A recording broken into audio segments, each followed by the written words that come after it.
Tumunog ang malaking gate ng mansyon ng mga Del Fuego. Isang tunog na mabigat at pinal na nagsasara hindi lang sa huling nakikiramay, kundi sa buong nakaraan ni Michelle. Mahigpit ang yakap niya sa nakakuwadrong larawan ni Daniel, ang kanyang asawa. Ang kanyang yumaong asawa. Malamig ang salamin sa kanyang pisngi, pero mas malamig ang pakiramdam na gumagapang sa buong katawan niya. Sa magkabilang gilid ng kanyang itim na bestida, nakakapit ang maliliit na kamay ng kambal nilang anak na sina Leo at Lee. 5 taong gulang, masyadong bata para maintindihan ng lahat, pero sapat na ang edad para maramdaman ang bigat sa hangin. Tapos na ang palabas. Ang boses ni Doña Victoria, ang biyenan ni Michelle, ay kasing talim ng yelo. Nawala na ang maskara ng pagluluksa na suot nito kanina sa harap ng mga bisita. Ang mga matang namumugto umano sa pag-iyak ay ngayoy nanlilisik sa galit. Sa tabi nito, nakangisi si Catherine, ang hipag niya. Inayos nito ang kanyang mamahaling damit at bumulong. Sapat lang para marinig ni Michelle, "Ang drama mo, tapos na ang maliligayang araw mo." Hindi nakakilos si Michelle. Ang pagod at bighati mula sa burol at libing ay bumabalot sa kanya, at ang mga salita nila ay parang mga dagdag na suntok sa nananakit na niyang puso. "Ano pang tinatayo-tayo mo dyan?" Sigaw ni Doña Victoria. "Hindi ka na parte ng pamilyang ito. Isa ka lang Reyes, isa kang estranghero na nagdala lang ng kamalasan sa anak ko." Bawat salita ay isang punyal. "Ma'am!" Nagsimulang magsalita si Michelle. Ang boses niya'y basag. "Hindi ko po maintindihan." "Simple lang ang lahat," sabi ni Catherine. Tumatawa ng mahina. "Patay na si kuya, kaya wala ka ng karapatan dito. Ikaw at ang mga batang yan." Napatingin si Michelle sa kanyang mga anak. Nagsisimula ng umiyak si Leah, habang si Leo naman ay matapang na nakatingin sa kanyang lola at tiyahin, kahit nanginginig ang maliit niyang panga. "Mga anak ko sila ni Daniel," giit ni Michelle. Nanginginig ang boses sa pinaghalong pighati at nagbabantang galit. "Mga Del Fuego sila, mga apo ninyo. Hindi namin sila kailangan kasama ka." Mabilis na sagot ni Doña Victoria. Tumingin ito sa 2 unipormadong gwardiya na nakatayo malapit sa pinto. "Ilabas niyo na ang babaeng yan." Nanlaki ang mga mata ni Michelle. Hindi niyo pwedeng gawin to." Pero walang nakinig. 2 gwardiya ang lumapit. Hindi sila makatingin ng diretso kay Michelle. Puno ng awa ang kanilang mga mata, pero wala silang magawa. "Ma'am, pasensya na po," sabi ng isa sa kanila. Hinawakan nila si Michelle sa braso. Marahan, pero may puwersa. Nagsimulang magpanik si Michelle.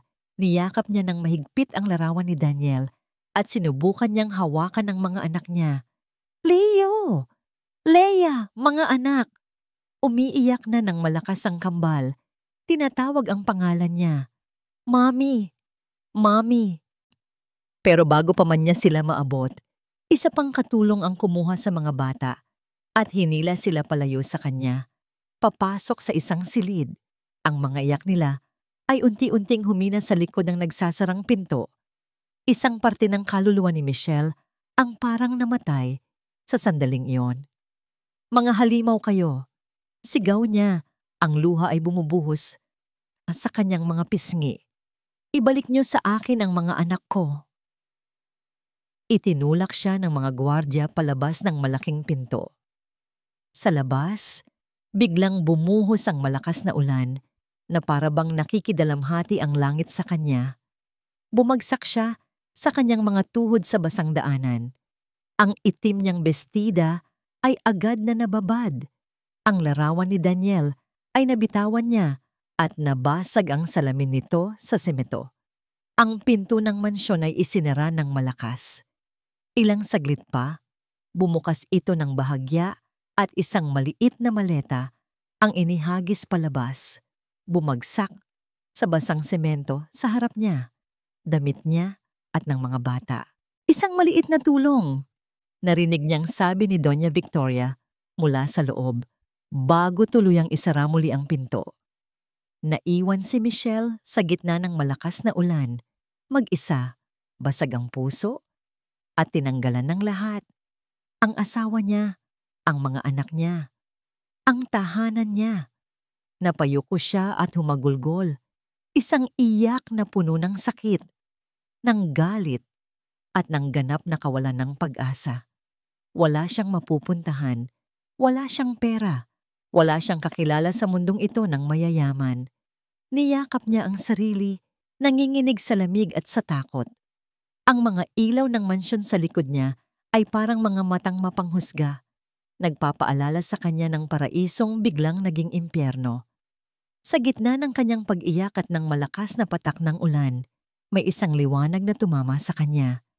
Isang pares ng headlights, isang mamahaling itim na kotse ang dahan-dahang huminto sa tapat niya. Ang tunog ng makina nito ay halos hindi marinig sa lakas ng ulan. Dahan-dahang bumukas ang pinto sa passenger side.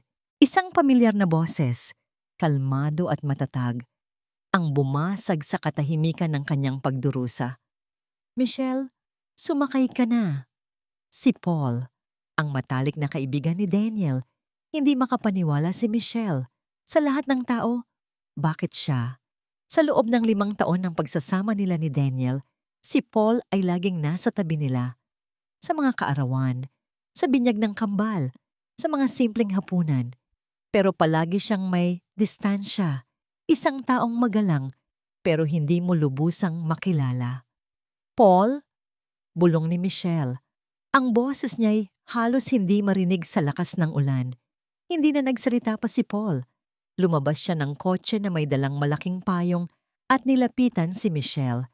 Dahan-dahan, tinulungan niya itong tumayo. Ang mga binti ni Michelle ay parang gelatin, nanghihina at walang lakas. "Halika na," sabi ulit ni Paul. Ang boses niya'y mahinahon pero may bigat ng awtoridad. "Kailangan na nating umalis dito." Isinakay niya si Michelle sa kotse at kinumutan ng isang makapal na tuwalya na nakahanda na sa upuan. Kinuha niya ang maliit na maletang inihagis ni Doña Victoria at inilagay sa likod. Bago siya pumasok sa driver's seat, sandali siyang lumingon sa mansyon at sa isang saglit nakita ni Michelle ang isang emosyon sa mga mata ni Paul na hindi niya pa nakikita dati, isang malamig na galit. Tahimik ang buong biyahe. Hindi alam ni Michelle kung ano ang sasabihin o iisipin. Ang isip niya ay isang magulong bagyo ng mga tanong. Paano nalaman ni Paul? Bakit siya naroon? May alam ba siya sa mangyayari? Ang katahimikan sa loob ng kotse ay isang kakaibang ginhawa kumpara sa sigawan at panlalait na tinanggap niya kanina. Ipinikit niya ang kanyang mga mata at ang mga luha ay muling dumaloy. Pero ngayon ay tahimik na lang. Huminto ang sasakyan sa basement parking ng isang modernong condominium building na hindi pamilyar kay Michelle. Inalalayan siya ni Paul palabas at papasok sa elevator. Walang nagsasalita. Bawat galaw ni Paul ay kalkulado at may katiyakan na para bang matagal na niya itong pinaghandaan. Binuksan niya ang pinto ng isang unit sa 20 palapag. Pagpasok ni Michelle, isang malinis at maaliwalas na sala ang bumungad sa kanya. Ang mga gamit ay simple pero bago. Amoy bago pa ang pintura, pero hindi ang lugar ang nakakuha ng kanyang atensyon. Sa isang malaking sofa, mahimbing na natutulog ang kanyang kambal, si Leo at Leia. Nakakumot sila at may unan. Sa tabi nila, nakaupo ang isang matandang lalaki na nakabarong, may suot na salamin at may hawak na tasa ng kape. "Mommy!" Ungol ni Leia sa kanyang pagtulog. Parang nabuhusan ng mainit na tubig ang nanlalamig na puso ni Michelle. Tumakbo siya papalapit sa kanyang mga anak. Hinaplos niya ang kanilang mga buhok, ang kanilang mga pisngi. Buhay sila. Ligtas sila. Kasama niya. Doon sa tabi ng natutulog niyang mga anghel, muli siyang napahagulgol. Pero ngayon ay iyak ng pasasalamat at ginhawa. Salamat sa Diyos. Ligtas sila, Michelle. Napalingon si Michelle sa nagsalitang matandang lalaki. Tumayo ito at inilahad ang kamay. Ako si Attorney Ricardo Vargas, pagpapakilala nito. At lahat ng ito, ang lugar na ito, ang pagdating ni Paul, ang kaligtasan ng mga anak mo, lahat ito ay parte ng plano ng iyong asawa. Natigilan si Michelle. Plano? Anong plano? Umupo si Paul sa tapat niya, habang si Attorney Vargas naman ay kumuha ng isang basong tubig para sa kanya. Alam ni Daniel ang kayang gawin ng kanyang pamilya, paliwanag ng abogado. Sa mga huling buwan ng kanyang buhay, nakita niya ang pagbabago sa pakikitungo nila sa iyo. Naramdaman niyang may gagawin sila oras na mawala siya. Hinawakan ni Michelle ang baso, nanginginig ang kanyang mga kamay. Pero, paano? Daniel hired me 6 months ago, sabi ni Attorney Vargas. Inihanda namin ang lahat. Ang unit na ito ay binili niya sa ilalim ng ibang pangalan noong araw ng libing. Habang abala ang lahat, may isa pa kaming kasama na kumuha sa mga bata mula sa mansyon. Nang hindi nila namamalayan, inunahan na namin sila. Parang isang komplikadong puzzle ang nabubuo sa isip ni Michelle. Ang kanyang mabait at simpleng asawa ay may isang sikretong hindi niya kailanman nalaman. Isang sikretong ginawa para iligtas siya. May iniwan si Daniel para sa'yo, sabi ni Paul. May kinuha siyang 2 bagay mula sa kanyang bulsa, isang susi ng isang safety deposit box at isang bagong cellphone. Nasa bangko ang lahat ng kakailanganin mo para lumaban. Sabi ni Paul, inilalagay ang susi sa palad ni Michelle. At itong cellphone, ito ang gagamitin mo mula ngayon. Ligtas ito. Nakasave na dyan ang numero namin ni Attorney Vargas.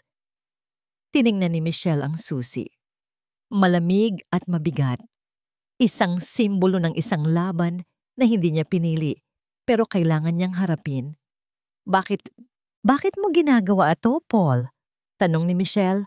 Ang boses niya ay puno ng pagkalito. Tumingin si Paul sa kanya, at sa pagkakataong ito, ang mga mata niya ay puno ng isang emosyong malinaw na ngayon kay Michelle. Loyalty. Katapatan. Daniel trusted you, sabi ni Paul. Now, you have to trust him. Kinabukasan, pagkatapos ng isang gabing halos hindi siya nakatulog, ginising si Michelle ng sikat ng araw na tumatama sa bintana. Sa tabi niya, mahimbing pa rin ang kambal. Sa unang pagkakataon, sa loob ng maraming araw, isang maliit na sinag ng pag-asa ang nagsimulang sumilay sa kanyang puso. Tumayo siya at tiningnan ang bagong cellphone na bigay ni Paul. May isang bagong email. Binuksan niya ito. Galing sa law firm ng mga Del Fuego.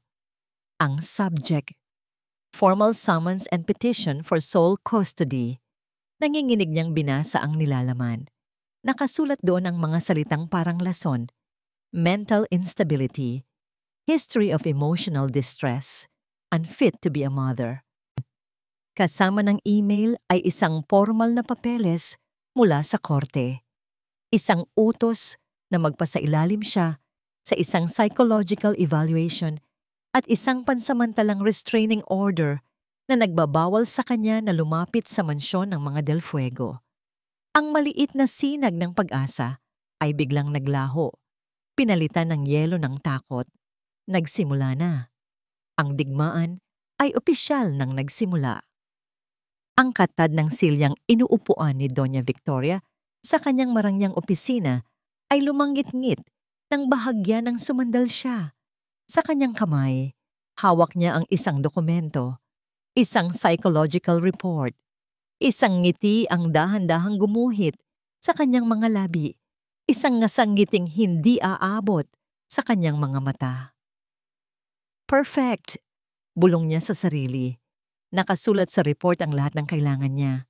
Mga salitang professional, pero puno ng lason, emotionally volatile, prone to hysteria, signs of severe dependency disorder, isang obra maestra ng kasinungalingan na binayaran niya ng malaking halaga.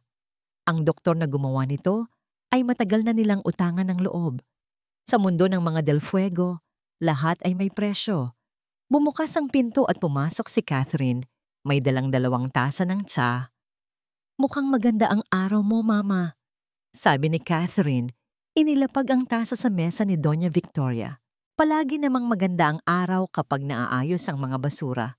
Sagot ni Victoria, hindi inaalis ang tingin sa papel. Ibinigay niya ito sa anak. "Basahin mo ang unang pako sa kabaong ng babaeng yon." Habang binabasa ni Catherine ang report, nakita ni Victoria ang pagkinang ng kasiyahan sa mga mata nito. Isang kasiyahang may bahid ng inggit. Matagal nang naiinggit si Catherine kay Michelle sa atensyon na nakukuha nito mula kay Daniel, sa pagmamahal na ibinibigay dito ng buong mundo, sa pamilyang binuo nito. "Kawawang Michelle," sabi ni Catherine na may halong pang-uuyam. Hindi niya kakayanin ito. Masyado siyang mahina. "Kaya nga siya ang pinili ng kapatid mo," malamig na sabi ni Victoria. Dahil madali siyang kontrolin, pero nagkamali si Daniel. Akala niya, ang kahinaan ni Michelle ay magiging lakas niya. Hindi niya naisip na ang kahinaang yon ang magiging sanhi ng pagbagsak nito. Sa isip ni Victoria, si Michelle ay isang pagkakamali. Isang hamak na reyes na walang maipagmamalaki. Isang mantsa sa malinis at makapangyarihang pangalan ng mga Del Fuego. At ang mga apo niya, sila ay Del Fuego. Ang dugo nila ay sagrado. Hindi pwedeng palakihin ng isang babaeng hindi karapat-dapat. Pinindot ni Doña Victoria ang intercom sa kanyang mesa. "Pumasok ka, Antonio." Isang lalaking nakasuit ang pumasok, ang kanyang tapat na assistant. "Simulan mo na ang media campaign," utos ni Victoria. "Gamitin mo ang mga bloggers na bayaran natin. Maglabas kayo ng mga anonymous source na nagsasabing pabaya si Michelle, na nakita siyang nakikipag-party pagkatapos ng libing. I-focus niyo ang kwento sa pag-aalala para sa kapakanan ng mga bata." "Masusunod po, ma'am," sagot ni Antonio. Yumuko ng bahagya at umalis. "Hindi ba't masyadong mabilis, Mama?" tanong ni Catherine. "Kailangan nating unahan siya," sagot ni Victoria. "Bago pa man siya makahanap ng abogado, kailangan wasak na ang reputasyon niya. Kailangan isipin ng publiko na isa siyang halimaw. Kapag dumating ang araw ng hearing, talo na siya bago pa man magsimula ang laban." Tumayo si Doña Victoria at lumapit sa malaking bintana ng kanyang opisina, tanaw ang buong syudad. Para sa kanya, ang lahat ng ito ay isang malaking chessboard at siya ang reyna. Ang tingin niya ay napunta sa isang malaking larawan na nakasabit sa pader. Ang kanyang yumaong asawa, si Don Ricardo Del Fuego. Isang lalaking makapangyarihan pero may isang malaking kahinaan na muntik nang sumira sa kanilang pamilya. Isang kahinaan na may pangalang Elena Reyes. Hindi na niya hahayaang maulit iyon. Hindi na niya hahayaang may isang tagalabas na muling gulo sa kanilang mundo. Ibibigay niya ang lahat para protektahan ang pangalan ng Del Fuego. Walang sino man ang sisira sa pamilyang ito. Bulong niya sa sarili. Ang mga salita ay isang panata. Walang sino man. Biglang tumunog ang telepono ni Antonio sa labas. Pagkatapos ng ilang sandali, kumatok ito at pumasok muli. May pag-aalala sa mukha. "Ma'am Victoria." "Ano yun?" Iritableng tanong ni Victoria. "Tumawag po ang contact natin sa BDO main branch," sabi ng assistant. Medyo nanginginig ang boses. "May 3 tao pong pumasok sa safety deposit box na nakapangalan kay Sir Daniel kanina." Napakunot ang noo ni Doña Victoria. "Safety deposit box? Walang sinabi sa akin si Daniel tungkol dyan. Sila po ay sina Michelle Reyes, isang attorney Ricardo Vargas, at si Mr. Paul Lazaro." Sa pagkarinig ng mga pangalan, biglang nanigas si Doña Victoria. Ang ngiti sa kanyang labi ay naglaho. Ang pagiging kampante niya ay biglang naging yelo. Isang safety deposit box. Isang bagay na hindi niya alam. Isang bagay na wala sa kanyang kontrol. Isang malamig na kaba ang biglang gumapang sa kanyang dibdib. Ano ang laman yon? Ano ang huling alas na inihanda ng kanyang anak bago ito mamatay? Ang hangin sa loob ng vault ng bangko ay malamig at walang buhay. Bawat hakbang nila sa makintab na sahig ay may kasamang alingaw-ngaw, isang tunog na nagpapabigat sa bawat tibok ng puso ni Michelle. Sa kanyang tabi ay si Paul, tahimik at matatag. Sa likod nila ay si Attorney Vargas na siyang nakikipag-usap sa empleyado ng bangko. Dinala sila sa isang pader na puno ng maliliit na pinto na gawa sa bakal. Bawat isa ay may numero. Huminto ang empleyado sa numerong 70.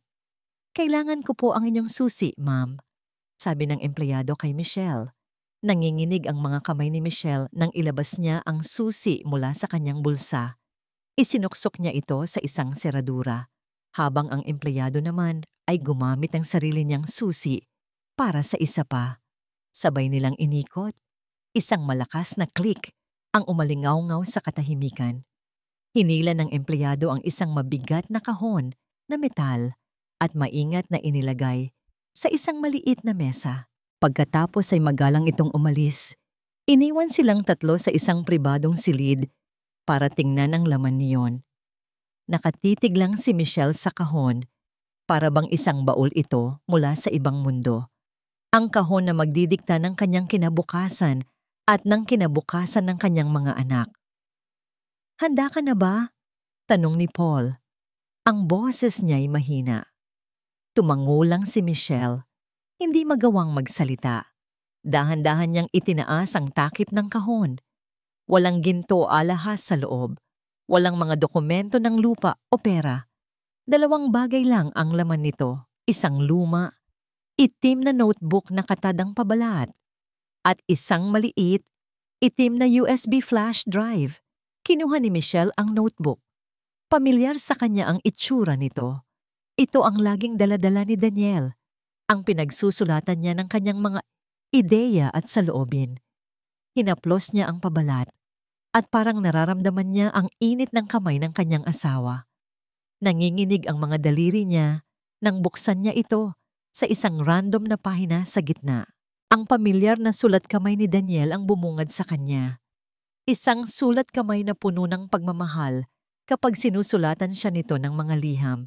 Pero ngayon, ang mga letra ay parang isinulat ng mabilis at may diin, na para bang may galit o takot. Binasa niya ng malakas ang isang talata. Ang boses niya'y basag. Elena Reyes, yun ang pangalan niya. Isang pangalan na sinubukan ng aking ama na burahin sa kasaysayan.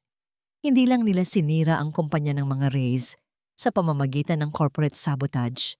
Pinilit nilang ideklarang bankrupt ang pamilya. Kinuha nila ang lahat, ang kanilang bahay, ang kanilang dignidad. At sa huli, kinuha rin nila ang buhay ni Elena. Napahinto si Michelle, napahawak sa kanyang bibig. Tumingin siya kay Attorney Vargas, naghahanap ng kasagutan. Ang nakita niya sa mukha ng abogado ay hindi pagkagulat, kundi isang malungkot na pagtingin. Tumingin din siya kay Paul. Nagtiim ang bagang nito, at ang kanyang mga kamao ay nakakuyom sa kanyang gilid. "May alam kayo dito," sabi ni Michelle. Hindi isang tanong, kundi isang statement. "Ang nabasa mo ay simula pa lang, Michelle," mahinang sabi ni Attorney Vargas. "Ang buong kwento, ang buong katotohanan, ay mas madilim pa dyan." Ibinaling ni Michelle ang kanyang tingin sa pangalawang bagay sa loob ng kahon. Ang maliit na USB drive, mukha itong simple at ordinaryo. Pero ngayon, para sa kanya, mukha itong isang bombang sasabog anumang oras. Kung nabigla ka sa nabasa mo, dagdag ng abogado, mas mabibigat ang laman ng USB na yan. Naglalaman yan ng mga ebidensya, mga dokumento, mga recording, mga litrato, lahat ng kailangan mo. Kinuha ni Michelle ang USB. Malamig ito sa kanyang palad. Kailangan mong maging matatag. Sabi ni Paul, ang boses niya ay seryoso. Ang papasukin natin ay isang giyera laban sa isang imperyo. Inilabas ni Paul ang isang laptop mula sa kanyang bag at binuksan ito sa mesa. Oras na para malaman mo ang lahat, sabi niya. Isinaksak ni Michelle ang USB sa laptop. Isang saglit na katahimikan ang bumalot sa kanila habang binabasa ng computer ang device. At sa gitna ng screen, isang folder lang ang nakita niya. Binuksan niya ito, isang file. Ang pangalan ng file ay parang kidlat na tumama sa kanyang puso. Ang pagkamatay ni Elena. Ang katahimikan sa loob ng apartment ay nabasag lang ng mahinang tunog ng pag-click ng mouse at ng malalim na paghinga ni Michelle. Madaling araw na, pero dilat na dilat pa rin ang kanyang mga mata, nakatutok sa liwanag ng laptop screen na nagbibigay ng anino sa kanyang pagod na mukha. Sa sofa, mahimbing na natutulog ang kambal, walang kamalay-malay sa bigat ng mundong pinapasan ngayon ng kanilang ina. Sa loob ng ilang oras, sinuri ni Michelle ang bawat file.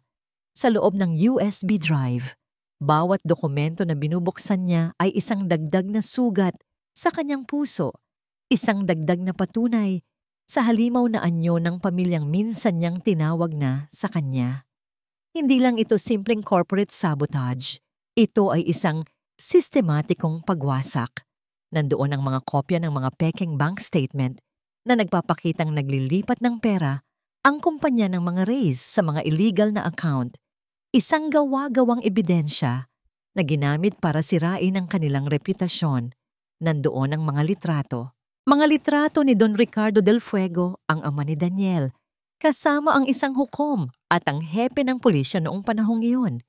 Nagtatawanan sila, nag-iinuman, na para bang mga matalik na magkakaibigan, ilang linggo lang bago ideklara ng korte na guilty ang mga Reyes sa kasong estafa. Pero ang pinaka-nakakakilabot sa lahat ay ang mga audio recording. Nanginginig na pinindot ni Michelle ang play sa isang file na may pangalang Kasambahay Testimony MP3. Isang nanginginig na boses ng isang matandang babae ang kanyang narinig. Gabi na po noon. Narinig ko silang nag-aaway sa library. Si Sir Ricardo po at si Ma'am Elena. Galit na galit si Sir. Sumisigaw siya. Sabi niya, kung hindi ka mapupunta sa akin, sisiguraduhin kong walang matitira sa'yo. Pagkatapos po noon, katahimikan na. Kinabukasan, ibinalita na lang po na nagpakamatay daw si Ma'am Elena. Napahawak si Michelle sa kanyang dibdib. Hindi ito simpleng paghihiganti sa negosyo. Ito ay personal. Isang pagnanasa na naging obsesyon. Tumingin siya sa isa pang litrato. Si Doña Victoria, mas bata pa noon, nakikipagkamay sa hepe ng pulisya sa labas ng istasyon. Ang nangiti sa kanyang labi ay ang parehong nangiting nakita ni Michelle. Ilang araw lang ang nakalipas. Isang ngiting malamig at puno ng tagumpay. Silang dalawa ang may gawa ng lahat. At tinakpan nila ito sa loob ng maraming taon. Ang pagkamatay ni Elena Reyes na sinabi ng lahat na isang pagpapakamatay dahil sa kahihiyan ay isang malaking kasinungalingan. Biglang may naglapag ng isang tasa ng mainit na kape sa tabi niya. Si Paul. Gising pa rin ito, binabantayan siya sa buong magdamag. Ang kanyang presensya ay tahimik, pero sapat na para maramdaman ni Michelle na hindi siya nag-iisa. Okay ka lang? Mahinang tanong ni Paul. Umiling si Michelle. Ang mga luha ay nagbabadyang tumulo. Paano nila nagawa ito? Ganoon na ba talaga sila kasama? Ang kapangyarihan at pera, Michelle. Sagot ni Paul, umupo sa isang silya sa tapat niya. Nakakabulag iyan. At para sa mga Del Fuego, ang pagprotekta sa kanilang pangalan ay mas mahalaga kaysa sa buhay ng ibang tao. Tumingin si Michelle sa natutulog niyang mga anak. Si Leo, kamukhang-kamukha ni Daniel, Si Leia na may mga mata at ngiti niya. Inosente sila. Wala silang kasalanan. Pero dahil sa dugong nananalaytay sa kanila, nasa panganib ang kanilang kinabukasan. Isang apoy ang biglang nag-alab sa loob ni Michelle. Isang apoy na binuo ng pighati, ng galit, at ngayon ng determinasyon. Ang Michelle na mahina at palaging umiiyak ay unti-unting nawawala. Ang pumapalit ay isang ina. Isang inang gagawin ang lahat para protektahan ang kanyang mga anak. Tumingin siya kay Paul at kay Attorney Vargas na kadarating lang din mula sa isang silid. Ang kanyang mga mata ay hindi na puno ng takot, kundi ng isang matibay na desisyon. Ipaglalaban ko sila, sabi ni Michelle. Ang boses niya'y hindi na nanginginig. Ipaglalaban ko ang mga anak ko. Gagamitin natin ang lahat ng ito, hindi lang para makuha ang mga anak ko, kundi para bigyan ng hustisya si Elena Reyes. Tumango si Attorney Vargas, isang maliit na ngiti ng paghanga ang sumilay sa kanyang mukha. Iyan ang kailangan naming marinig. Binalik ni Michelle ang kanyang tingin sa laptop. Nag-scroll siya sa mga files, tinitingnan kung meron pa siyang nakaligtaan. At doon, sa pinakailalim ng listahan, may nakita siyang isang folder na hindi niya napansin kanina. Naka-encrypt ito, protektado ng isang password. Ang pangalan ng folder ay isang suntok sa kanyang puso. Para sa'yo, mahal ko, alam niya. Ito ay isang personal na mensahe mula kay Daniel. Para lang sa kanya. Anong password? Tanong ni Michelle. Nakatingin sa folder na protektado. Sinubukan ko na ang lahat ng posibleng password na alam ko, sabi ni Paul. Birthday mo! Birthday ng kambal anniversary nyo. Walang gumana. Napaisip si Michelle. Isang password na tanging siya lang ang makakaalam. Isang bagay na personal sa kanila ni Daniel. Bumalik sa alaala niya ang isang gabi. Ilang taon na ang nakalipas. Nakaupo sila sa balkonahin ng kanilang bahay. Nakatingin sa mga bituin. Nagbibiruan sila tungkol sa kung ano ang itatawag nila sa kanilang lihim na mundo. Ano kayang magandang pangalan para sa mundo nating dalawa lang? Tanong ni Daniel sa kanya noon. Siguro tahanan? Sagot ni Michelle. Umiling si Daniel. Masyadong simple. Gusto ko, espesyal. Parang pangalan ng isang bituin na tayo lang ang nakakaalam. Napangiti si Michelle. Okay, sige na. Ano? Ethelgard, bulong ni Daniel. Galing sa isang lumang libro. Ang ibig sabihin, Noble Protector. Dahil iyon ako para sa'yo at iyon ka para sa akin. Natawa sila noon. Isang maliit na sikreto. Isang salitang walang kahulugan sa iba. Pero para sa kanila, ito ang buong mundo. Nanginginig ang mga daliri ni Michelle habang tinatype niya ang salita sa password box. AETHELGARD. Pinindot niya ang enter. Nag-unlock ang folder. Isang video file lang ang laman nito. Ang pangalan. Panoorin mo, tunang mag-isa ka. Tumingin siya kina Paul at Attorney Vargas. Naintindihan naman nila agad. Tahimik silang tumayo at lumabas ng silid. Binibigyan siya ng privacy. Huminga ng malalim si Michelle bago niya i-double-click ang file. Ang mukha ni Daniel ang bumungad sa screen. Mas payat siya sa video. May malalalim na eye bags. Ang ngiti niya ay pilit. Halatang may sakit na siya nang kinunan ito. Pero sinubukan niyang maging matatag. Nasa likod niya ang pamilyar na pader ng kanilang library. Hi, mahal ko. Simula ni Daniel. Ang boses niya ay medyo mahina, pero malinaw. Kung pinapanood mo to, ibig sabihin, wala na ako. At ibig sabihin, ginawa na nila ang kinakatakutan ko. Ang mga luha ay nagsimula na namang mamuo sa mga mata ni Michelle. Ang marinig muli ang boses niya, ang makita siyang muli. Parang isang kutsilyong sabay-sabay sumasaksak at yumayakap sa kanyang puso. Patawarin mo ako, Michelle. Pagpapatuloy ni Daniel. Patawarin mo ako kung hindi ko sinabi sa iyo ang lahat ng ito habang nabubuhay pa ako. Natakot ako. Hindi para sa sarili ko, kundi para sa'yo at sa mga bata.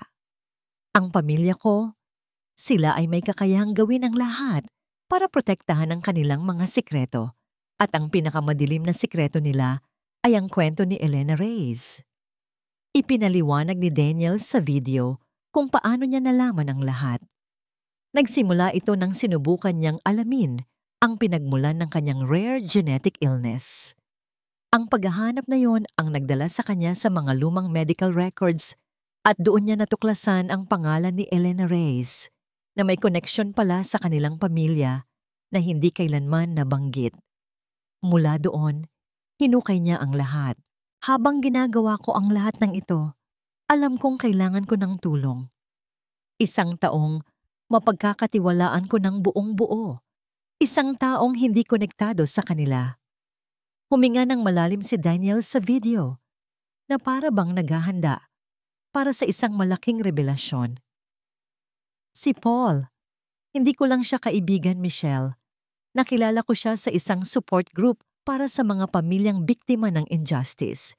Hindi siya nagkataon lang na naging kaibigan ko.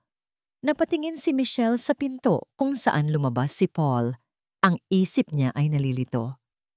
Ang buong pangalan niya ay Paul Lazaro Reyes, sabi ni Daniel. Pamangkin siya ni Elena Reyes. Anak siya ng kapatid ni Elena. Ang pamilya niya ang isa sa mga nawalan ng lahat dahil sa mga Del Fuego. Parang isang bombang sumabog sa loob ng isip ni Michelle. Paul. Ang tahimik at laging nasa tabi nilang si Paul, ang kaibigan ng asawa niya, ay isang Reyes. Hiningi ko ang tulong niya, sabi ni Daniel. Ang mga mata niya ay diretsong nakatingin sa kamera na para bang nakikita niya si Michelle. Ipinangako niyang babantayan kanya, na hindi kanya pababayaan. Siya ang magiging anino ko kapag wala na ako. Magtiwala ka sa kanya. Mahal ko. Tulad ng pagtitiwala mo sa akin. Napatakip si Michelle sa kanyang bibig. Hindi makapaniwala sa narinig. Ang lahat ng kabaitan ni Paul, ang pagdating niya sa tamang oras, ang pag-aalaga niya. Lahat ay may dahilan. Hindi lang ito dahil kaibigan siya ni Daniel. Ito ay dahil may sarili siyang laban. Isang laban na kapareho ng laban niya ngayon. Gamitin niyo ang lahat ng ebidensya, sabi ni Daniel sa huling bahagi ng video. Huwag kang matakot. Mas matapang ka kaysa sa inaakala mo. Ipaglaban mo ang mga anak natin. Mahal na mahal kita, Michelle. Palagi. Nagtapos ang video. Naiwan si Michelle na nakatulala sa itim na screen. Basang-basa ang muka sa luha. Isang halo ng matinding kalungkutan, pag-ibig, at isang nakakabinging pagkabigla. Biglang bumukas ang pinto. Pumasok si Paul. May pag-aalala sa muka. Tumingin si Michelle sa kanya, sa ibang paraan na ngayon. Hindi na bilang kaibigan ng asawa niya, kundi bilang isang kasama sa laban. Isang taong may malalim na koneksyon sa kanya na hindi niya kailanman nalaman. Bago pa man siya makapagsalita, biglang tumunog ng malakas ang cellphone na bigay ni Paul. Isang hindi rehistradong numero. Nag-aalangan man ay sinagot niya ito. Hello? Isang pamilyar na boses ng babae ang narinig niya sa kabilang linya. Humihingal at nanginginig. Ito ang teacher ng kambal sa dati nilang preschool. Ma'am Michelle, pasensya na po, sabi ng guro. Halatang natataranta. Tumawag po kasi kanina si Doña Victoria. May dala po siyang special power of attorney, galing daw po sa abogado nyo. Sabi po kukunin na daw niya ang mga bata. Hindi po namin alam. Pinayagan po namin. Ang dugo sa katawan ni Michelle ay parang biglang nagyelo. Ano? Anong sinasabi mo? Ma'am, kinuha po ni Doña Victoria ang mga bata. Binitiwan ni Michelle ang cellphone. Bumagsak ito sa sahig, pero hindi niya narinig.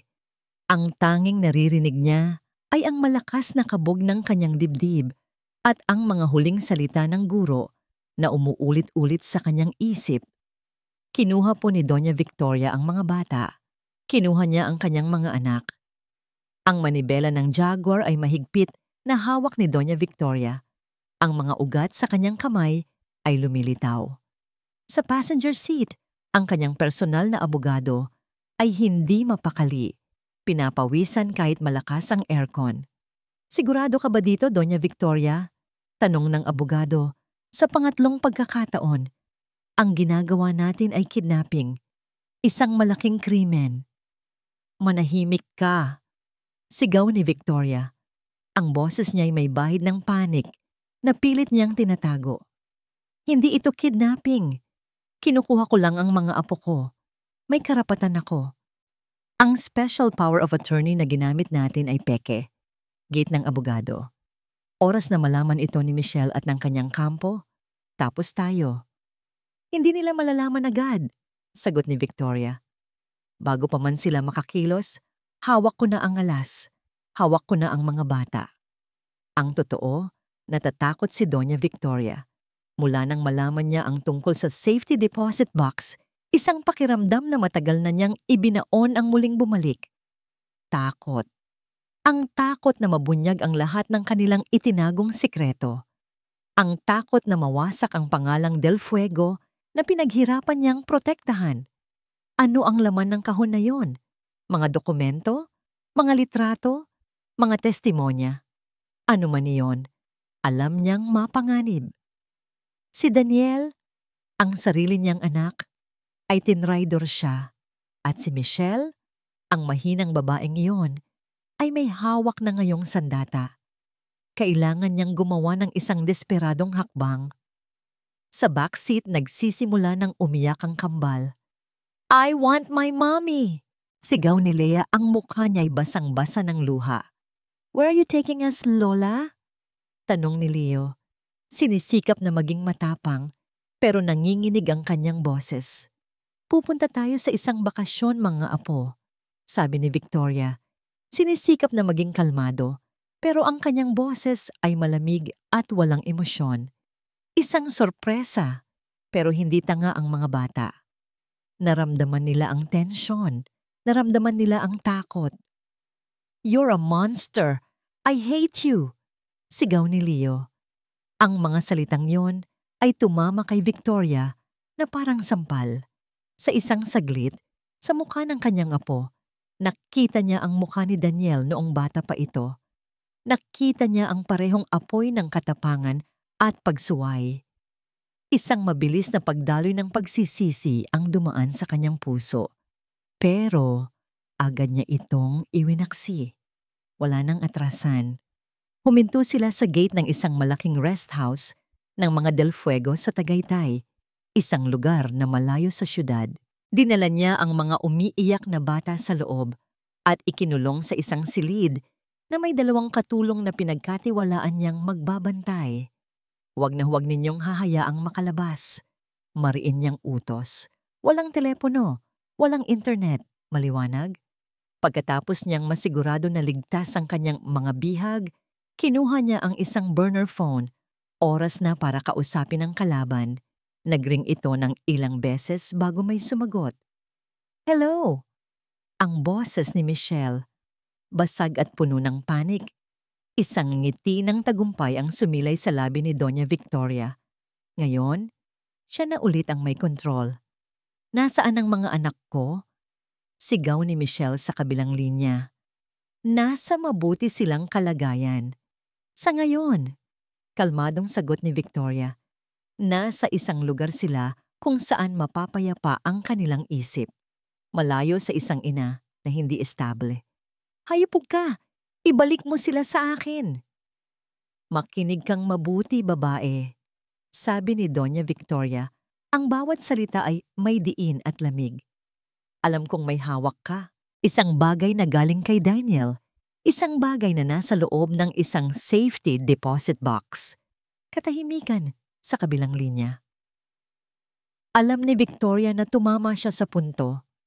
"Ibibigay mo sa akin ang lahat ng yan. Ang notebook, ang USB, lahat ng kopya. At pipirma ka sa isang kasulatan na isinusuko mo na ng buo ang karapatan mo sa mga bata. Kapalit nito, bibigyan kita ng kaunting pera para makapagsimula ka ng bagong buhay. Malayo dito. Hindi ko gagawin yan. Kung ganoon, hindi mo na makikita pa ang mga anak mo, sabi ni Doña Victoria. Ang kanyang boses ay naging kasing talim ng yelo. Itatago ko sila, dadalhin ko sila sa ibang bansa, at sisiguraduhin kong lalaki sila na kinamumuhian ng sarili nilang ina. Ang babaeng nag-abandona sa kanila para sa pera. Wag! Narinig ni Victoria ang isang hikbi, ang tunog ng isang pusong nawawasak. Pumili ka, Michelle, sabi ni Doña Victoria, tinatapos ang usapan. Ang mga ebidensya mo o ang mga anak mo. Ibinaba niya ang telepono, napabuntong hininga siya. Ramdam ang bigat sa kanyang dibdib. Tumingin siya sa labas ng bintana, sa luntiang tanawin ng Tagaytay, maganda at payapa. Isang malaking kasinungalingan, tulad ng buhay na kanyang binuo. Alam niyang masama ang ginawa niya. Alam niyang tumawid siya sa isang linyang hindi na niya mababalikan. Pero para sa kanya, ito lang ang tanging paraan. Ang protektahan ang pamilya. Kahit ang kapalit nito ay ang kanyang sariling kaluluwa. Ang tunog ng nabasag na baso ay umalingaw-ngaw sa apartment. Wala na. Wala na sila. Paulit-ulit na bulong ni Michelle na paupo sa sahig sa gitna ng mga bubog. Ang kanyang mga balikat ay nanginginig sa walang tigil na pag-iyak. Ang buong mundo niya ay gumuho sa isang tawag lang. Ang lakas na naramdaman niya kanina ay biglang naglaho, pinalitan ng isang nakakaparalisang takot. Si Doña Victoria, ang halimaw na yon, ay hawak ang kanyang puso. Hawak niya ang dalawang pinakamahalagang bagay sa buhay niya. Ibibigay ko na, sabi niya kay Paul at Attorney Vargas. Ang boses niya ay halos pabulong. Ibibigay ko ang lahat. Ang USB, ang notebook. Hindi mahalaga ang mga iyon. Ang mga anak ko lang ang kailangan ko. Si Attorney Vargas ay napabuntong hininga. Ang mukha niya ay puno ng awa.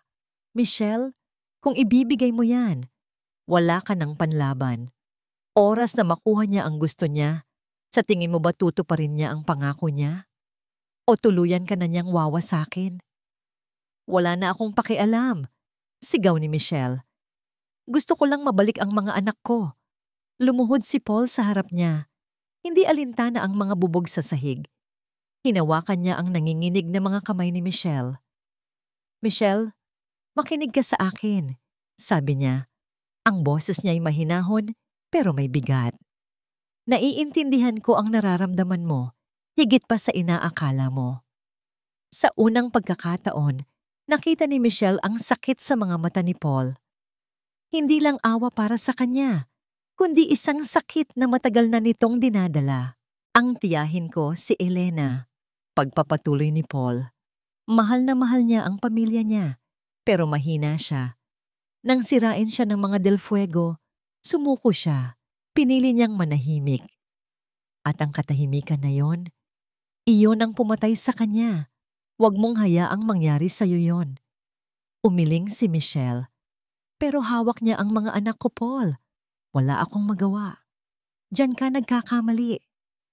Tumayo si Attorney Vargas at may kinuha sa kanyang briefcase. Isang tablet. Ipinakita niya ito kay Michelle. Sa screen, may isang mapa at isang maliit na kumikislap na pulang tuldok. Ano to? Tanong ni Michelle. Alam ni Daniel na desperado ang kanyang ina. Paliwanag ng abogado. Inasahan na namin na gagawa siya ng ganitong hakbang. Bago pa man ang libing, habang natutulog ang mga bata, naglagay si Paul ng isang maliit na GPS tracker sa paboritong laruang oso ni Leia. Isang bagay na alam naming hindi niya iiwan. Napatingin si Michelle sa screen. Ang pulang tuldok. Ang mga anak niya. Natunto nila ang mga anak niya. Nasa isang rest house sila sa Tagaytay, sabi ni Paul. Ligtas sila. Sa ngayon. Isang maliit na butil ng pag-asa ang nagsimulang tumubo sa nawasak na puso ni Michelle. Pero hindi pa tayo pwedeng kumilos. Dagdag ni Attorney Vargas. Kung susugurin natin sila ngayon, magiging mas komplikado ang lahat. Gagamitin niya iyon laban sa atin. Sasabihin niyang tinangka nating kunin ang mga bata ng sapilitan. Kung ganoon, ano ang gagawin natin? Tanong ni Michelle. Ang utak niya'y nagsisimula nang gumana ulit. Gagawin natin ang orihinal na plano. Matatag na sabi ni Paul. Ang tanging paraan para manalo at masigurado ang kaligtasan ng mga anak mo habang buhay ay ang durugin si Doña Victoria sa paraang hindi niya inaasahan. Kailangan nating ituloy ang plano. Kailangan mong harapin siya sa pagbasa ng testamento bukas. Takot. Iyon ang unang naramdaman ni Michelle. Ang harapin ang babaeng yon pagkatapos ng lahat. Pero habang nakatingin siya sa kumikislap na pulang tuldok sa screen, ang takot ay napalitan ng galit. Isang matinding galit. Kinuha niya ang cellphone. Tiningnan niya ang larawan ni Daniel na ginawa niyang wallpaper. Narinig niya ulit sa kanyang isip ang huling sinabi nito sa video. Mas matapang ka kaysa sa inaakala mo. Tumayo siya. Pinunasan ng kanyang mga luha. Ang kanyang mga mata ay hindi na puno ng kawalan ng pag-asa. Puno na ito ng apoy. Kinuha niya ang burner phone na ginamit ni Doña Victoria para tawagan siya. Nag-type siya ng isang maikling mensahe. Magkita tayo bukas. Sa pagbasa ng testamento, pinindot niya ang send. Pagkatapos ay humarap siya kina Paul at Attorney Vargas. Sige, sabi niya. Ang boses niya'y matatag at hindi na nanginginig. Tapusin na natin ito. Ang gabing iyon ay ang pinakamahabang gabi sa buhay ni Michelle. Hindi siya natulog. Sa halip, pinanood niya ulit ang video ni Daniel. Pinag-aralan niya ulit ang bawat dokumento sa USB. Isinaulo niya ang bawat kasinungalingan, bawat krimen. Hindi na siya ang biktima. Bukas, sa araw ng digmaan, siya ang magiging sandata. Ang conference room ng law firm ay puno ng tensyon. Malamig ang hangin, hindi dahil sa aircon, kundi sa mga titigang nagaganap. Sa isang panig ng mahabang mesa na gawa sa mahogany, ay nakaupo si Doña Victoria at si Catherine. Ang kanilang mga muka ay puno ng pagiging kampante.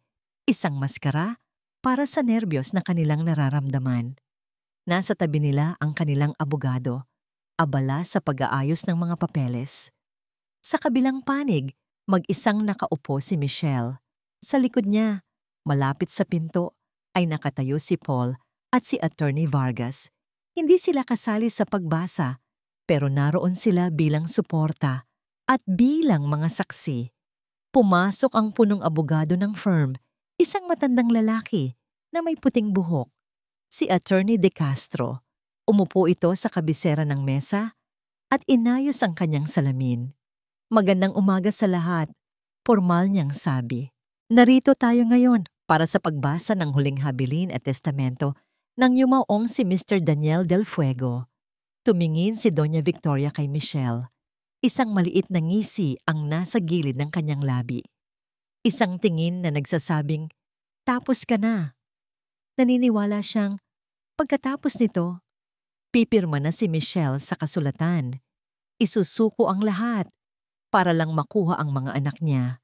Nagsimulang magbasa si Attorney De Castro, ang mga karaniwang laman ng isang testamento, mga ari-arian, mga sasakyan, mga bank account, karamihan ay ipinamana sa kanyang ina na si Doña Victoria at sa kanyang kapatid na si Catherine.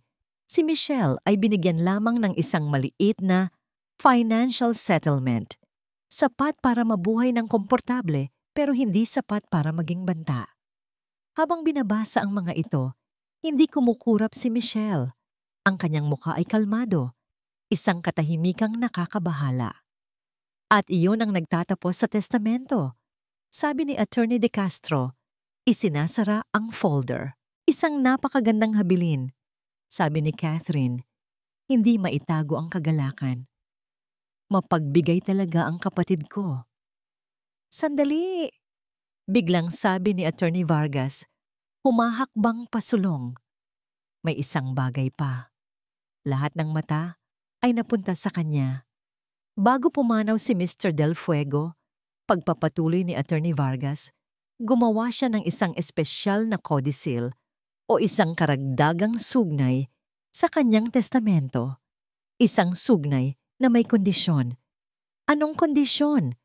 Mataray na tanong ni Doña Victoria. Ang kondisyon ay, ang sugnay na ito ay maaari lamang basahin at magkabisa kung at kapag si Mrs. Michelle Reyes del Fuego ay personal na naririto sa pagbasa ng testamento. Sagot ni Attorney Vargas, may diin sa bawat salita. Biglang kinabahan si Doña Victoria. Ito ay isang bagay na wala sa plano niya. Inilabas ni Attorney Vargas ang isang selyadong sobre at ibinigay kay Attorney De Castro. Binuksan ito ng matandang abogado, binasa ng tahimik at nanlaki ang kanyang mga mata sa pagkabigla. Tumingin siya sa lahat, lalo na kay Doña Victoria. Ang nakasulat dito ay nagpapabago sa lahat. Huminga siya ng malalim bago magbasa. Ayon sa codicil na ito, na nilagdaan at sinaksihan, inililipat ni Mr. Daniel Del Fuego ang lahat ng kanyang personal na shares sa Del Fuego Corporation na bumubuo sa 51% ng kabuuang voting stocks sa pangalan ng kanyang asawa, si Michelle. Parang bombang sumabog ang mga salitang yun sa loob ng silid. Ano? Sigaw ni Doña Victoria na patayo. Hindi maaari, kasinungalingan yan. May isa pa, sabi ni Attorney De Castro. Ang boses niya ay nanginginig na. Ang paglilipat na ito ay may isa pang kondisyon. Magkakaroon lamang ito ng bisa kung si Mrs. Del Fuego ay magpapakita ng isang ebidensya ng katotohanan sa harap ng Board of Directors na naririto ngayon bilang mga saksi. Noon lang napansin ni Doña Victoria ang tatlong iba pang tao sa silid. Mga matatandang lalaki na tahimik na nakaupo sa gilid. Ang mga pinagkakatiwalaang miyembro ng board. Ngayon, tumayo si Michelle. Ang katahimikan sa kanyang muka ay napalitan ng isang malamig na determinasyon. May huling salita si Daniel para sa inyo, sabi ni Michelle. Ang boses niya ay malinaw at matatag. Lumapit si Paul at nag-set up ng isang projector na nakatutok sa puting pader ng conference room. Ano ang kahibangang ito? Sigaw ni Catherine, pero huli na ang lahat. Ang unang lumabas sa screen ay ang video ni Daniel. Ang kanyang mensahe, sumunod ang mga dokumento, ang mga litrato ni Don Ricardo kasama ang mga opisyal, ang litrato ni Doña Victoria sa istasyon ng pulis, at ang pinakahuli, pinatugtog ni Paul ang audio recording ng kasambahay. Ang nanginginig na boses na nagkukwento tungkol sa sigawan ni Don Ricardo at Elena Reyes ay umalingaw-ngaw sa buong silid. Bawat mukha sa silid, maliban sa kampo ni Michelle, ay napuno ng pagkabigla at hindi makapaniwala. Ang mga miyembro ng board ay napatingin kay Doña Victoria. Ang kanilang mga mata ay puno ng pagkasuklam. Si Doña Victoria ay namutla. Ang kulay sa kanyang mukha ay nawala. Pinalitan ng kulay abo ng takot at pagkatalo. Tumingin siya kay Michelle, hindi na may pagmamataas, kundi may purong pagkamuhi at pagkatakot. Wala kang mapapatunayan. Bulong niya, pero alam niyang tapos na ang laro. Ang lahat ng ito, kasama ang original na kopya, ay naipadala na sa Department of Justice. Kalmadong sabi ni Attorney Vargas.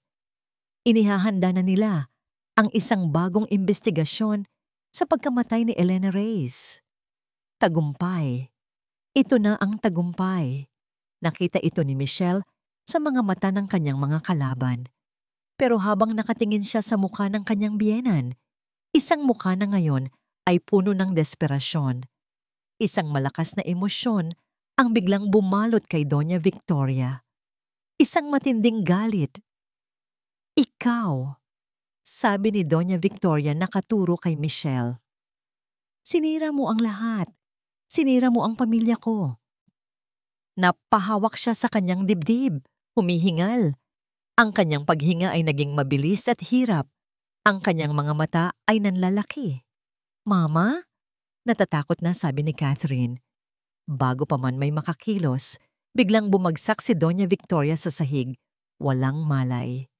Nagkagulo ang lahat. Tumawag kayo ng ambulansya! Sigaw ng isa sa mga board member. Sa gitna ng kaguluhan, nakatayo lang si Michelle, nakatingin sa katawan ng babaeng sumira sa kanyang buhay. Nanalo siya. Pero ang tagumpay ay may kasamang imahe ng isang kaaway na bumabagsak, hindi sa kanyang mga kamay, kundi sa bigat ng sarili nitong mga kasalanan.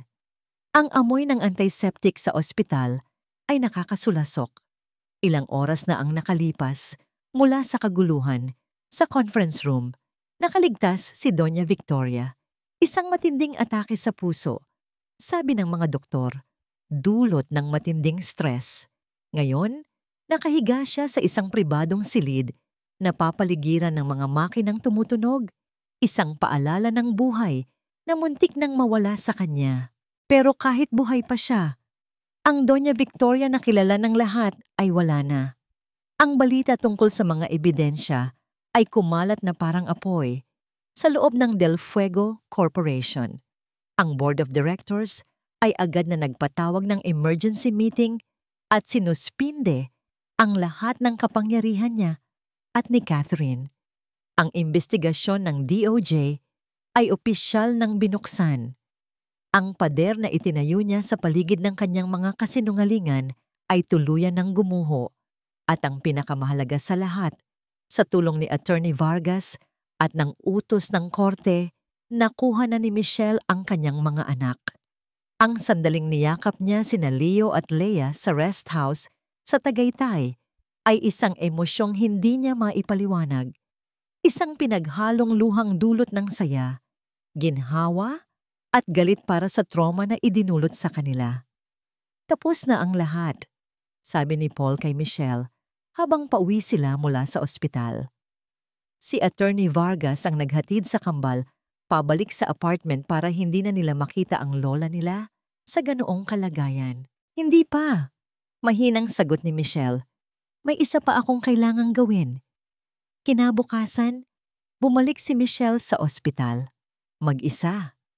Naabutan niyang gising si Doña Victoria, nakatingin sa puting kisame. Ang dating anyo nitong puno ng kapangyarihan ay napalitan ng isang matandang babae na mukhang pagod at talunan. Si Catherine ay wala doon. Abala ito sa pagharap sa mga abogado ng kumpanya. Nang makita ni Victoria si Michelle, isang apoy ng galit ang muling nag-alab sa kanyang mga mata. Ano ang ginagawa mo rito? Para pagtawanan ako? Para makita ang pagkawasak ko? Hindi sumagot si Michelle. Sa halip, umupo siya sa silya sa tabi ng kama. Tinitigan niya ang babaeng nagdulot sa kanya ng matinding sakit. Hinanap niya ang galit sa kanyang puso, ang pagnanasang makita itong magdusa pa. Pero ang nakita niya ay awa. May pagpipilian ka, kalmadong sabi ni Michelle.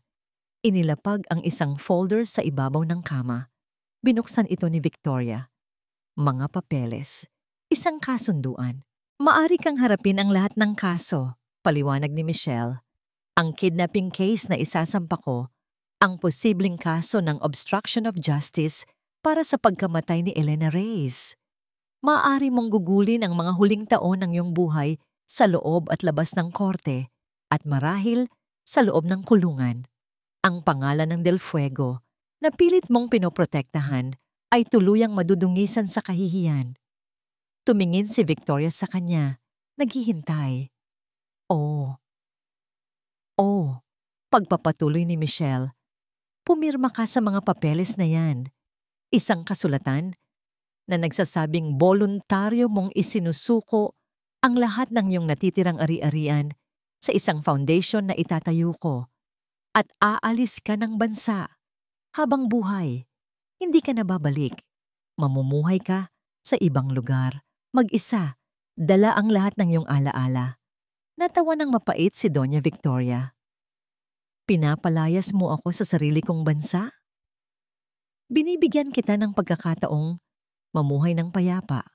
Pagtatama ni Michelle, isang bagay na hindi mo ibinigay sa akin, isang bagay na ipinagkait mo kay Elena. Bakit? Tanong ni Victoria. Ang boses niya ay puno ng pagkalito. Bakit hindi mo na lang ako ipakulong? Bakit hindi ka maghiganti?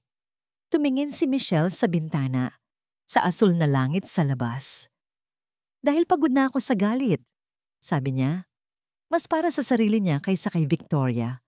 Hindi ako papatay ng halimaw para lang maging isang halimaw.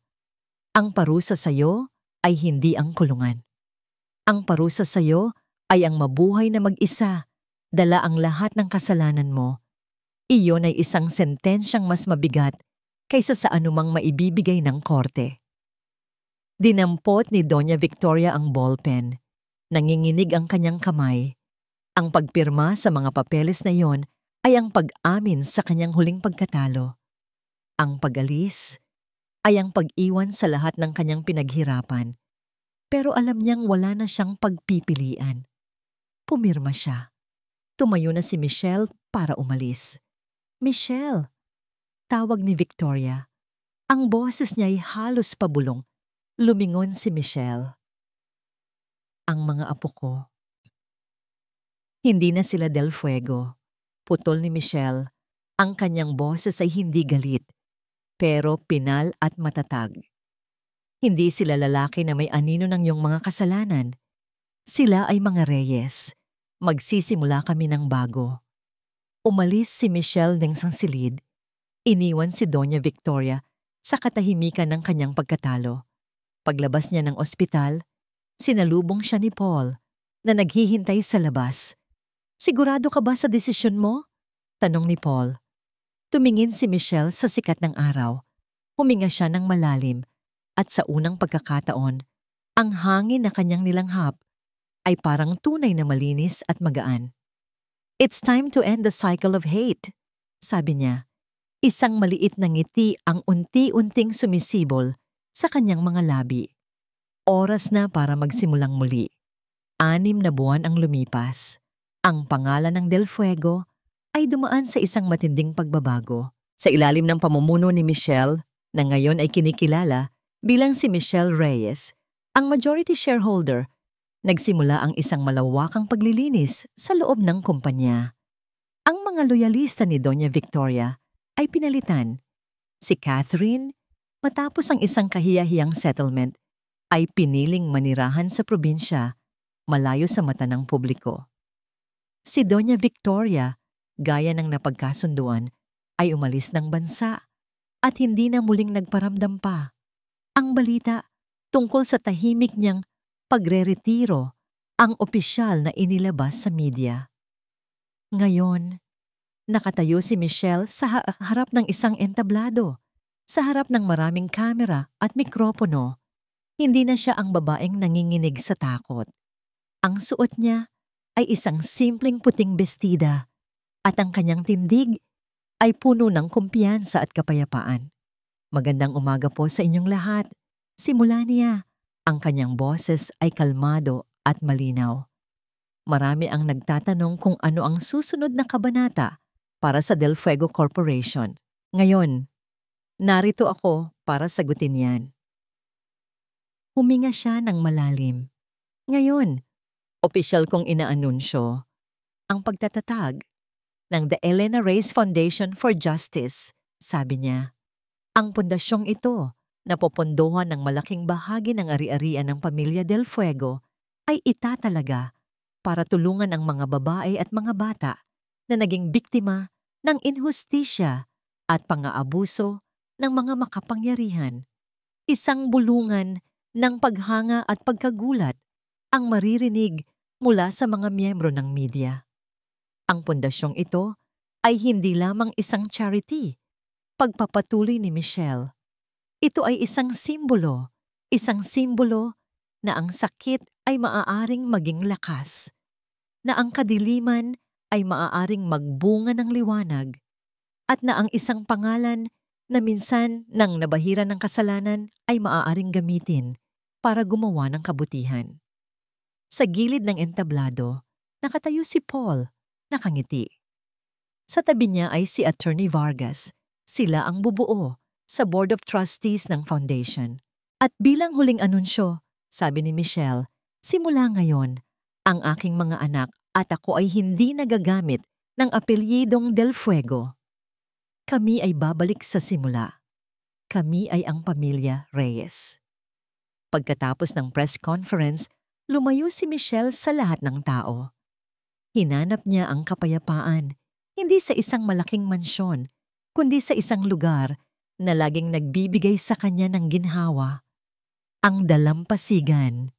Doon, sa ginintuang buhangin habang papalubog ang araw, naghahabulan ang kanyang kambal, si Leo at Leah.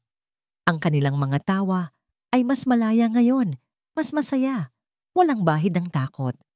Umupo si Michelle sa buhangin, pinapanood sila. Lumapit si Paul at umupo sa tabi niya. Nag-aalok ng isang bote ng tubig. Masaya sila, sabi ni Paul. Masaya na tayo. Pagtatama ni Michelle, isang matamis na ngiti ang nasa kanyang labi. Tumingin siya kay Paul, ang lalaking naging anino ng kanyang asawa, ang kanyang tagapagtanggol, at ngayon, ang kanyang matalik na kaibigan. Ang kanilang pinagsamahan ay isang bagay na mas malalim pa sa pagkakaibigan. Isinulat ng tadhana at ng sakit ng nakaraan. Walang nagmamadali.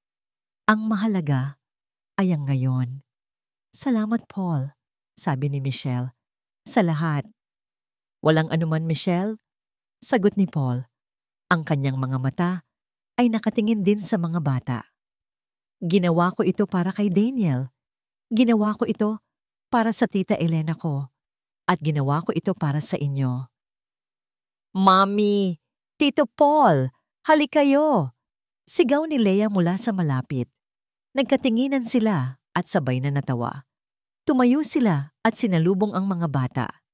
Habang pinapanood ni Michelle ang kanyang mga anak na masayang naglalaro sa tabi ni Paul sa ilalim ng kulay kahel na langit, isang pakiramdam ng ganap na kapayapaan ang bumalot sa kanya. Ang laban ay tapos na. Ang mga sugat ay unti-unti nang naghihilom. Ang hinaharap ay isang blangkong pahina na sila na ang magsusulat. Tumingin siya sa papalubog na araw na para bang nakikita niya ang nangiti ni Daniel sa mga ulap. Hinawakan niya ang kanyang dibdib kung saan nakatago ang lahat ng alaala. At sa hangin na dumadampi sa kanyang mukha, ibinulong niya ang mga salitang matagal na niyang gustong sabihin. Malaya na kami, mahal ko, malaya na. At dito nagtatapos ang kwento ng isang ina, isang baba, at isang mandirigma. Ang kwento ni Michelle Reyes. Sa bawat isa sa inyo na sumubaybay, nakiiyak, at nakipaglaban, kasama si Michelle hanggang sa huling kabanata. Mula sa kaibuturan ng aking puso, maraming salamat. Ang inyong pakikinig ay ang hanging nagbibigay buhay sa bawat salitang aking isinusulat. Aaminin ko, habang isinusulat ko ang bawat kabanata, may isang eksena na halos dumurog din sa aking puso. Iyon ay ang sandaling pilit na inilayo sa kanya ang kanyang mga anak. Sa gabing iyon, naramdaman ko ang bigat ng pagiging isang ina na handang isuko ang lahat. At doon ko naintindihan na ang kwentong ito ay hindi lang katang-isip. Ito ay hango sa tibay at walang hanggang pagmamahal na nakikita natin sa mga tunay na ina sa ating paligid. Ang kwento ni Michelle ay isang paalala na kahit sa pinakamadilim na gabi, may isang maliit na mitya ng pag-asa na kayang mag-alab. Isang paalala na ang bawat sakit at pagsubok ay parang isang butil na itinatanim sa lupa. Maaring masakit sa simula, ngunit kung didiligan ng katapangan at pagmamahal, ito ay tutubo at mamumulaklak sa anyo ng kapayapaan at isang bagong simula. Kaya naman, iiwan ko sa inyo ang isang tanong. Kung ikaw si Michelle, sa lahat ng sakit na iyong pinagdaanan, kaya mo bang ibigay ang kapatawarang ibinigay niya? Kaya mo bang piliin ang kapayapaan kaysa sa paghihiganti? Nais naming marinig ang inyong saloobin. I-share ang inyong mga komento sa ibaba.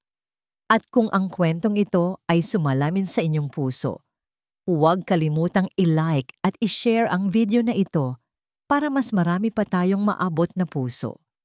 Ang kwento ay isinulat ni Lost in Love.